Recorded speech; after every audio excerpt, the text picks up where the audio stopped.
నమస్తే, welcome to news AP. ఎన్నికల తేదీ దగ్గర పడుతుండటంతో అభ్యర్థులు ప్రచారంలో వేగం పెంచారు. ఇంటింటికి తిరుగుతూ ఓటర్లను ఆకర్షించే పనిలో పడ్డారు. కొత్తపేట నియోజకవర్గం తెలుగుదేశం పార్టీ అభ్యర్థి బండారు సత్యానందరావు నామినేషన్ వేసినప్పటి నుంచి ప్రచారంలో వేగం పెంచారు. ఒక పక్క తెలుగుదేశం పార్టీ కార్యకర్తలు, మరోపక్క జనసేన కార్యకర్తలు బీజేపీ కార్యకర్తలతో కలిసి ఇంటింటికి తిరుగుతూ ఓటర్లను ఆకర్షించే పనిలో పడ్డారు. బండారు సత్యానందరావుకు ఎక్కడికి వెళ్ళినా ఘన స్వాగతం లభించడంతో గెలుపు నాదే అన్న ధీమాతో, ఆత్మవిశ్వాసంతో ముందుకు సాగిపోతున్నారు.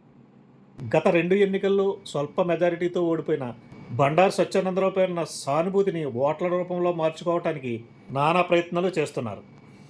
ప్రస్తుతం ఉన్న ప్రభుత్వం మీద వ్యతిరేకత, నియోజకవర్గంలో రెచ్చిపోతున్న ఇసుక మాఫియా, మట్టి మాఫియా, డ్రగ్స్ దందాలే తనను గెలిపిస్తాయని బండారు సత్యానందరావు ఘంటాపథంగా చెప్తున్నారు. ఏది ఏమైనప్పటికీ గెలుపు నాదే అన్న ధీమాతో బండారు సత్యానందరావు ప్రచారంలో దూసుకుపోతూ ప్రత్యర్థుల గుండెల్లో వణుకు పుట్టిస్తున్నారు.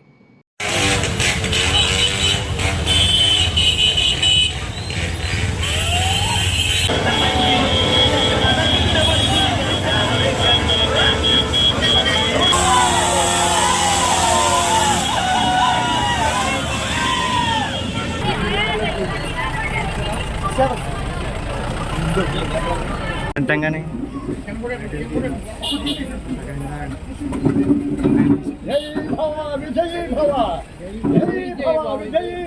జై బండారు, జై బండారు, జై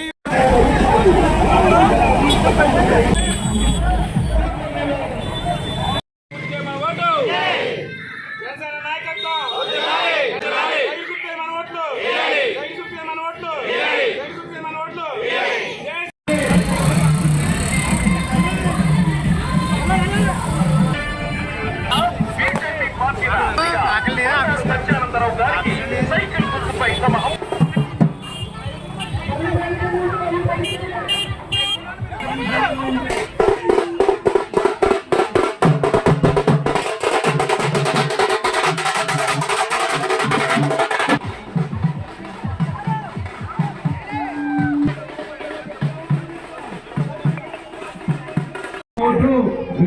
సైకిల్ కేసు చెప్పిన కోరుతున్నాను.